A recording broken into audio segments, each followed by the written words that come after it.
Tenemos por ahí Facebook, tenemos YouTube, tenemos Instagram, tenemos Un estudio absolutamente realizado en el todo. año Todo está 2013 Se trata de las personas que, habiendo aprendido a leer,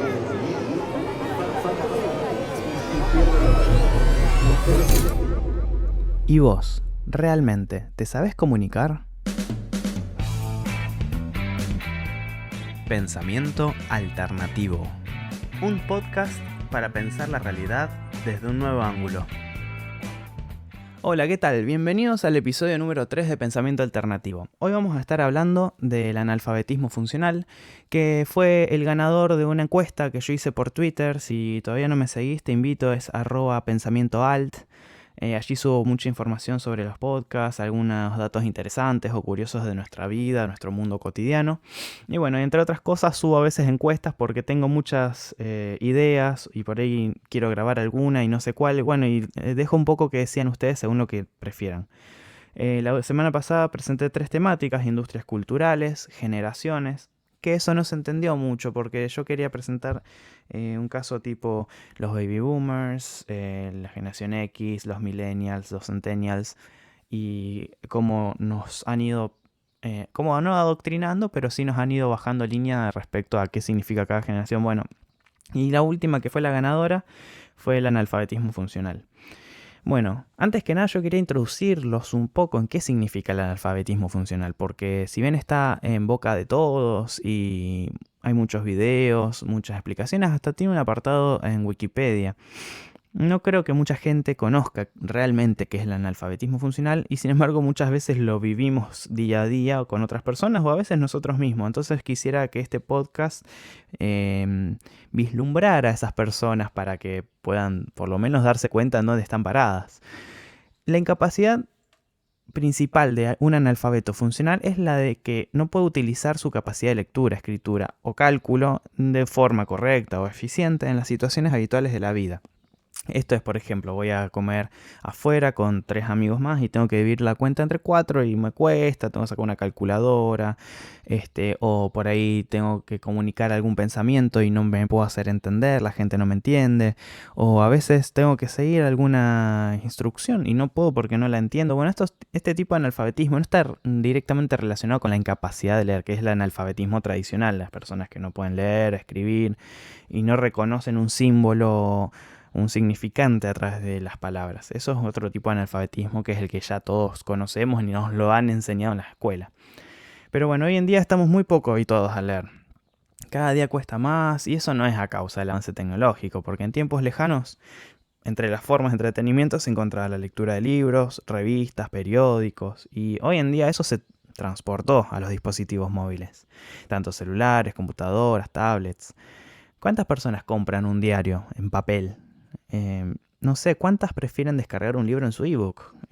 Todo el sistema se ha transportado, la televisión se ha transportado, o por lo menos está en ese proceso. Netflix, Prime, Hulu, la parte de audio, todo lo que es Spotify, Apple Music.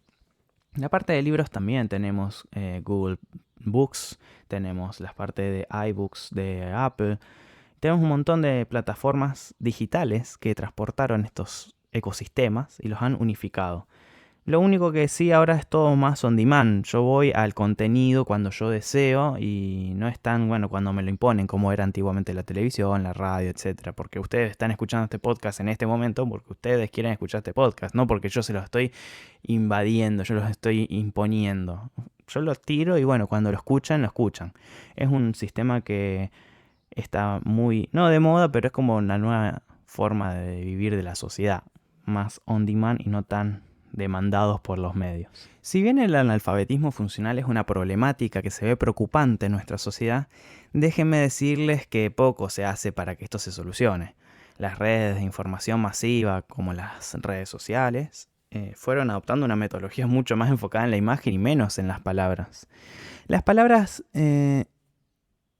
cada vez son más escuetas, cada vez tienden a estar menos en las redes sociales. Incluso yo el otro día pensaba, un amigo mío publicó un post en el cual expresaba toda su tarde, que había ido al parque, que había ido a jugar con su hijo, que habían estado en la calecita, que habían ido a correr atrás de una pelota, que compraron unos churros y tomaron unos mates.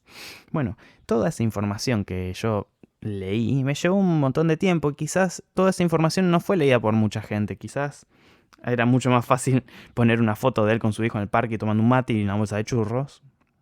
Y fíjense cómo todo eso se iba a resumir en ese dato informativo. Pero por otro lado es muy escueto porque no iba a enterarme si estaba feliz, si estaba triste, cómo había ido al parque, si la pasó bien, si la pasó mal. Es simplemente una impresión instantánea de esa situación. Entonces, las palabras, si bien tienden a alargarse, extenderse, también tienden a dar mucha más precisión del contenido que nosotros queremos dar.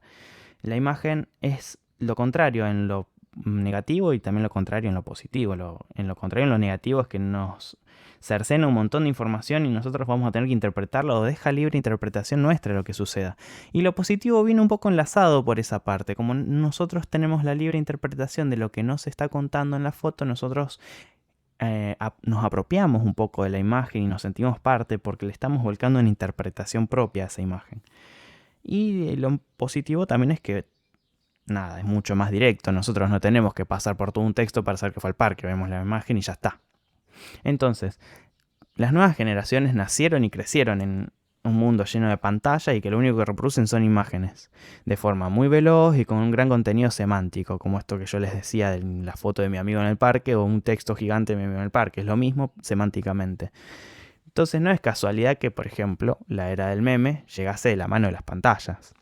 La carga semántica que tienen estas pantallas, es decir, su significado, es muy amplio y muchas veces se suele tergiversar por completo. Nosotros queremos poner algo en internet y capaz que del otro lado alguien está entendiendo totalmente lo contrario. No me quiero poner muy denso con el uso de las palabras difíciles o con nombres de semiólogos importantes. Solo voy a volver a lo que todos alguna vez aprendimos en la escuela y por lo que por lo menos nos suena familiar. Por un lado, los factores de comunicación y por el otro, la asociación de significado y significante. Voy a pasar a explicarlos para que todos estemos al tanto y podamos entendernos en los mismos términos. Todos aprendimos en la escuela primaria que para comunicarnos se necesita de un emisor, un receptor, un canal, un código, un mensaje y un contexto. Si alguno de estos elementos no está, es muy probable que no se pueda establecer la comunicación. Por ejemplo, si yo estoy hablando con otra persona que me escucha, el emisor soy yo, el receptor es la otra persona, el canal es el aire porque yo estoy hablando verbalmente, estoy hablando en mi idioma, en español, la otra persona no habla español, habla alemán. Mi mensaje está, el contexto también está, pero lo que falta ahí es el código. Entonces, ¿qué comunicación podemos establecer? Ninguna, porque si él no entiende mi código, aunque él pueda verme y sentir, escuchar lo que yo le estoy diciendo, si no habla mi idioma no nos vamos a poder comunicar. Si yo hago otro ejemplo, hablo a una persona que es sorda, no va a poder recibir, o sea, falta la parte del canal porque no puede recibir el código, ni el mensaje ni el contexto. Y hay cosas muy, muy sencillas pero muy imperceptibles a veces en la sociedad, que es la falta del contexto. Por ejemplo, ¿cuántas veces no les pasó estar en una cena o en un almuerzo con familia y no sé, y su tía Marta se acaba de divorciar y viene tu mamá y te dice, mirá, no hablemos del divorcio de la tía Marta? Y entonces dentro de ese contexto vos estás limitado porque decís, bueno, no voy a hablar del divorcio de la tía Marta en la mesa y no sé, se te escapa y decís, che, ¿cómo anda el tío? Y no daba el contexto. Entonces la comunicación ahí tampoco se da. ¿Por qué? Porque lo más probable es que en la situación incómoda en la cual uno pone a la otra persona o descontextualizada, se corte rápidamente la comunicación porque no es lo apropiado para hablar en ese momento. Entonces, en este sentido, nosotros tenemos ese mapa constantemente en movimiento. Por otro lado, no solo basta con establecer una comunicación, sino que adentro del código, o sea, si hacemos un zoom al código, existen muchos juegos de lenguaje. Para esto voy a explicar un poco los conceptos de significado y significante. Supongamos que estoy en el living de mi casa y digo, este mueble es de madera. Está claro que la persona a la cual yo le esté hablando no va a tardar en saber a lo que me refiero porque se lo estoy señalando y le estoy mostrando un mueble y está viendo que es de madera. O sea, va a ver que el mueble es así y lo que la persona aprendió culturalmente sobre muebles de madera se va a asociar bastante a mi concepto de mueble de madera y me va a oír decir lo que es. Ahí el significado y el significante se unen y la comprensión no necesita de un andamiaje complejo de códigos. Un mueble, es como cuando nosotros señalamos algo y ya todo el mundo entendió. Nuestro contexto nos une culturalmente, lo cual hace que nuestra comunicación sea un poco más fluida. Ahora, voy a contar una anécdota. Yo no soy muy fan del fútbol, si bien me gusta jugarlo y pasar un rato con amigos, pateando una pelota, bueno, no sigo los equipos profesionales ni soy hincha de ninguno. Una vez estaba viendo un partido con un amigo que es súper fan, y en un momento se refiere a un jugador como un mueble. Me dice, mira, Pepito Pérez es un mueble. En ese momento, si bien hubo una buena comunicación, yo sabía que tal tipo era Pepito Pérez, y que ese tipo para mi amigo era denominado entre comillas un mueble, pero eso no me sonó para nada coherente. O sea, estuve unos 20 minutos para pensar a ver a qué se estaba refiriendo, hasta que, bueno, él me vio la cara con un signo de pregunta gigante y me dice, es que cuando un jugador se queda quieto en la cancha se le dice mueble, porque los muebles no se mueven. Y entonces ahí que dije, claro, ahí me caí de la palmera. Y dije, bueno, entendí el concepto, me resultó gracioso y me di cuenta que en ese punto íbamos a necesitar establecer más código para poder hablar de ese partido. En este caso la palabra mueble no corresponde con el significante en absoluto. O sea, el jugador de fútbol no es un mueble, pero sí se puede llevar una carga que sea la carga de las características que es lo que significa un mueble. Está quieto, y no está quieto como un mueble. Faltó la parte comparativa. Mira, ese tipo es como un mueble porque no se mueve, pero sin embargo se ahorró esa comparación y me dijo, este tipo es un mueble. Porque el objeto no se mueve y es de madera habitualmente, lo cual también culturalmente nos lleva a decir esta persona es de madera, alguien muy torpe, alguien muy tosco. Y esa traspolación del significado y del significante es algo muy habitual en el mundo de los memes, por ejemplo. Ahora, yo me pregunto, ¿cuál es el problema con establecer comunicaciones de este estilo, en la vida cotidiana? El problema es que fácilmente podemos caer en un significado erróneo y producir problemas de comunicación. Esta es la base fundamental del analfabetismo funcional. Si no podemos expresar nuestras ideas a través del lenguaje, no se pueden comunicar de forma correcta. Un ejemplo que podemos tomar también es la utilización de memes sobre otros memes. Muchos usuarios lo ven como un extremo semiológico, otros lo ven sin sentido, pero la verdad es que este concepto, el metameme, o sea, un meme de un meme, suele encerrar un mensaje muy ambiguo. ¿Cuántas veces se encontraron viendo una imagen y no supieron a qué se refería y luego fueron a buscar los comentarios para que alguien le explique? Y ya cuando llegamos ahí a conocer el significado deja de ser gracioso o de darnos la impresión de que lo que querría la imagen darnos, ¿no? Bueno, volvamos al analfabetismo funcional. ¿Cómo se instaura entre nosotros? Veamos el caso de una persona promedio y su rutina diaria. Es inevitable remarcar que la mayoría de las personas llevan consigo un teléfono celular y que el mismo tiene, en mayor o menor medida, acceso a las redes sociales más comunes, Instagram, Facebook, Twitter, etc. Entonces, el uso del mismo va a ser un regulador muy fuerte y la instauración del analfabetismo se vislumbra por allí. O sea, es permeable a toda esta red. Una persona promedio tiende a regular su vida a través de dispositivos móviles, pone la alarma para despertarse, se pone recordatorios para sus quehaceres, agenda actividades, etc. El uso de las aplicaciones tiende a ser veloz y cada día nos encontramos con más interfaces visuales y menos textuales. Fíjense que las grandes innovaciones de las aplicaciones, en el momento en que se actualizan, siempre es una interfaz visual mucho más intuitiva. Cada vez nos están sacando más texto y nos están metiendo más colores para que nosotros respondamos semiológicamente y sea de una forma mucho más sinestésica nuestra relación y no tan textual. La comunicación a través de la aplicación de la mensajería permiten, a su vez, que las imágenes sean más expresivas. Existen los emojis, existen los GIFs, existen stickers, etc. Fíjense que cualquier aplicación de mensajería va a tener estos elementos, pero seguro.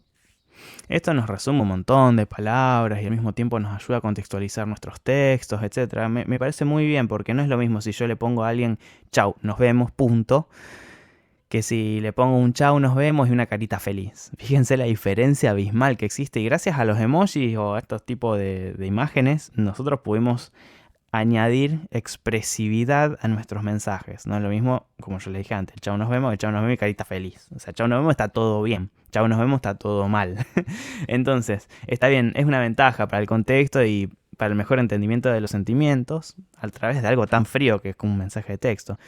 Pero lamentablemente, bueno, o afortunadamente, depende cómo se quiera ver, todavía nos encontramos inmersos en un mundo en el cual los textos rigen leyes y son un eslabón más fuerte de la comunicación seria. Por ejemplo, las instrucciones para realizar un trámite, formularios, inscripciones en instituciones y para quienes llegan a una carrera universitaria cualquier tipo de trabajo práctico, no sé, postularse para un trabajo, armar un currículum, todo eso deberá llevar un mínimo desarrollo del lenguaje, en el cual vamos a poder extraer nuestros pensamientos y plasmarlos en un texto. Últimamente me he encontrado con que en los ámbitos universitarios, es un ámbito que yo frecuento mucho, hay muchas falencias en la comunicación, no solo por parte del alumnado, sino también de los docentes, por ejemplo.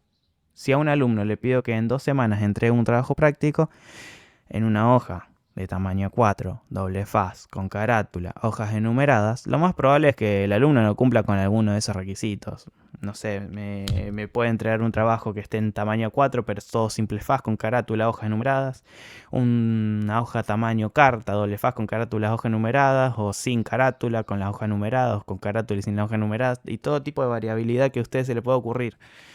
Yo creo que si esta información la pudiésemos concentrar todas en un meme, el alumno lo entregaría todo perfecto, pero bueno, es imposible, no podemos hacer un meme con tanta información. Muchas veces me encontré con situaciones diarias en las cuales al principio me costaba entender y atribuía las fallas a la mala voluntad de las personas. A veces me encontraba con gente diciendo, bueno, esta persona no me quiere ayudar. Hasta que, bueno, entendí que no era eso, sino que era un analfabetismo funcional que estaba ejercido desde esa persona. El otro día fui a pagar una cuenta de un bar que yo estaba ahí merendando y pagué con mi tarjeta de una marca bastante conocida y la chica comienza a tener problemas para pasar mi tarjeta, etcétera. Y bueno, estuve un rato ahí. Le pregunté, che, ¿vos trabajás con este tipo de tarjetas? Y ella me responde, no sé. Bueno, en un momento ella me dice, bueno, no se puede hacer nada, no pasa la tarjeta. Ahí me di cuenta que la chica no sabía cómo expresar su frustración porque la veía con una cara así de impotencia. Entonces le volví a preguntar si trabajaba con esa tarjeta, pero se lo pregunté muy bien, no, sin demandarle nada. Le dije, che, ¿vos estás seguro? ¿Sabés? Ella me volvió a decir que no sabía. Bueno, le propuse entonces que, ¿por qué no le preguntás a un compañero? Y ella me dice, bueno, sí, puede ser. No se le había ocurrido eso. Finalmente era como yo creía, pero bueno, estuvimos 20 minutos ahí viéndonos las caras hasta que yo le propuse que le pregunte a un compañero y vino el compañero y dijo, no, nosotros no trabajamos con esa tarjeta. Y yo dije, bueno, me pareció. Y bueno, esa chica tenía problemas para comunicarse y tenía problemas para comunicarme algo que se encontraba fuera de su norma. Ella no sabía eso, pero en vez de acudir a ayuda o ver la solución, se taró y quedó así. Bueno, y ahora esto estaría bueno conectarlo con la cotidianeidad. En estos momentos estamos viendo una época de hipervelocidad comunicativa. Historias de 24 horas, la velocidad de internet altísima en cualquier lado. Bueno, en algunos países como en Argentina no tan rápido, pero bueno, ya llegamos a una época en la cual conectarse a la red del celular es casi lo mismo o a veces mejor que la red de nuestra casa, de Wi-Fi. No sé, las transmisiones en vivo, la inmediatez, la instantaneidad, todo eso está circulando y nosotros lo estamos percibiendo como un estímulo constante.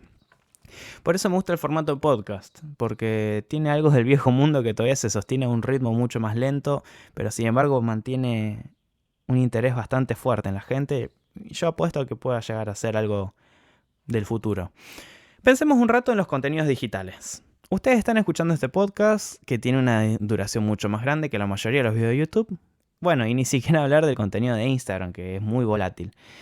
Bueno, el día de hoy les estoy hablando de cómo estos otros medios inducen un analfabetismo funcional. Pero esto no quiere decir que estemos en total peligro, que hay que alarmarse, hay que prender fuego todo y que nos vamos a volver analfabetos.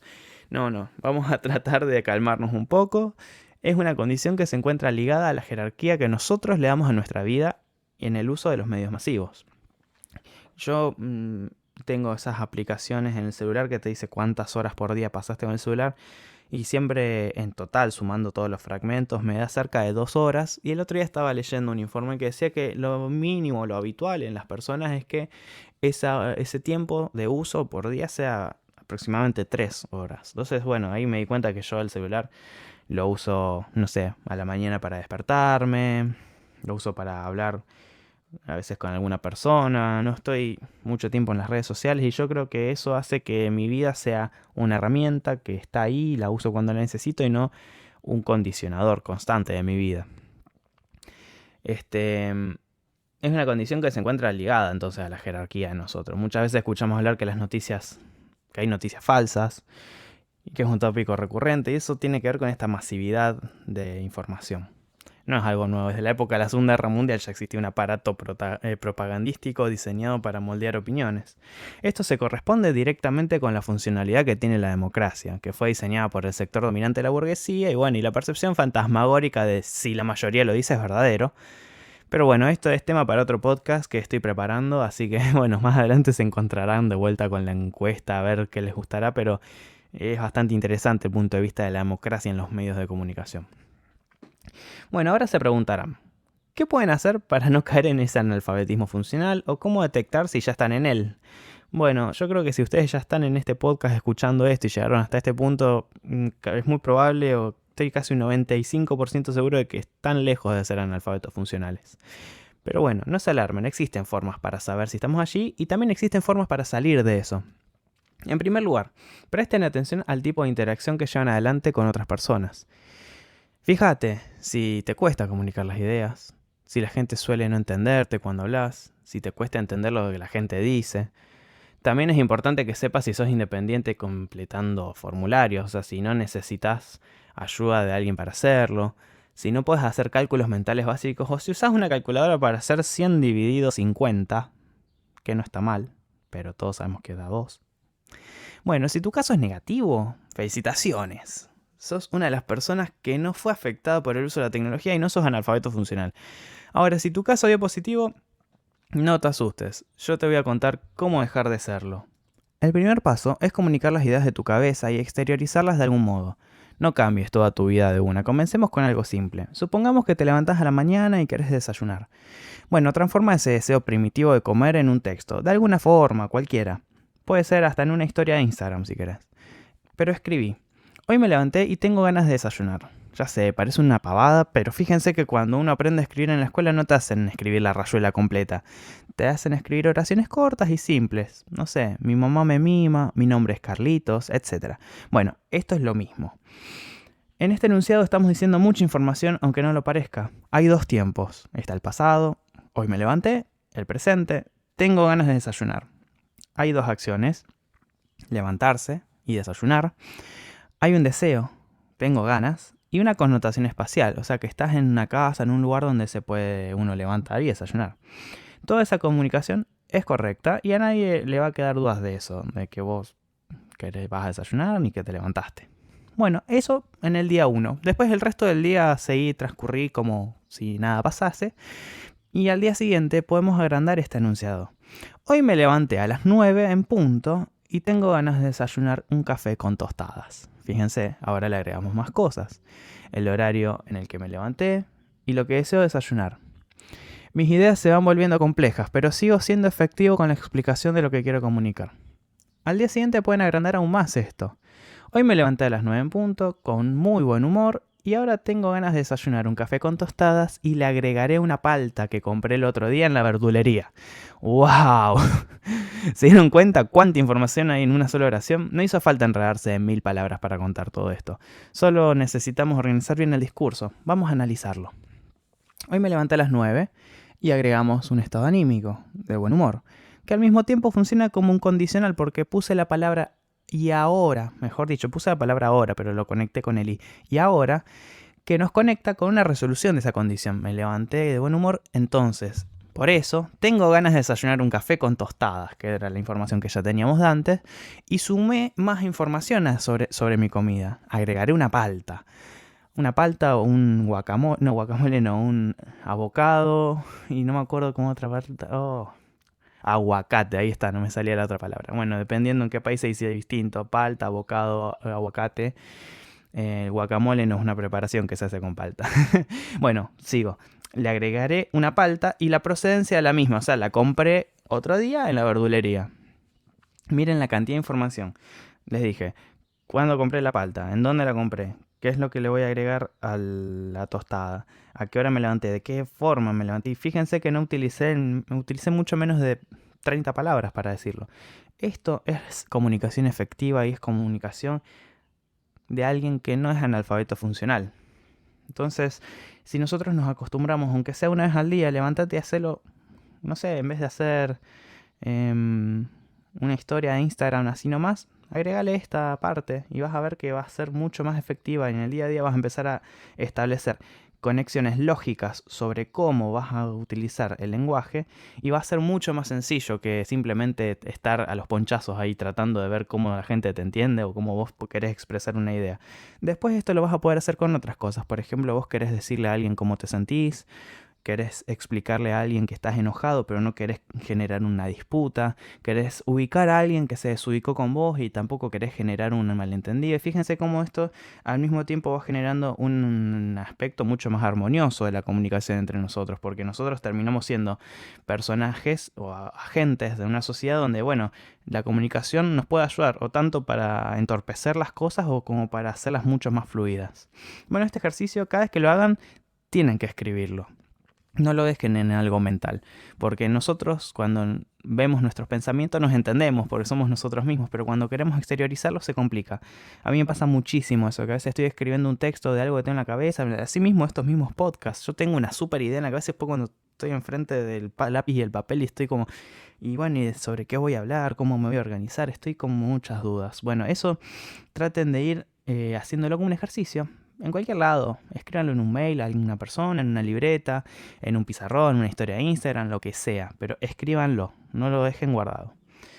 Bueno, ya estamos llegando al final de este podcast. Bueno, espero que esto sirva para que mejoremos nuestra forma de comunicarnos y entendernos, ya que estamos viviendo en un mundo globalizado y masivo, pero esto no es sinónimo de entendimiento, sino de control. ¿Por qué? Porque quien pueda controlar estos discursos puede hacer lo que quiera con quienes sean analfabetos funcionales, ya que van a generar una masa tonta que irá atrás de lo que el poder diga y con eso también vamos a estar arrastrando, esta masa va a estar arrastrando a la gente que no es analfabeta funcional hacia el mismo destino por este efecto que yo le dije a la democracia, que si todos lo hacen está bien. Entonces pensalo bien, ¿somos realmente libres? ¿La tecnología vino a facilitarnos la vida a nosotros o a alguien más? No seamos analfabetos, seamos un desafío.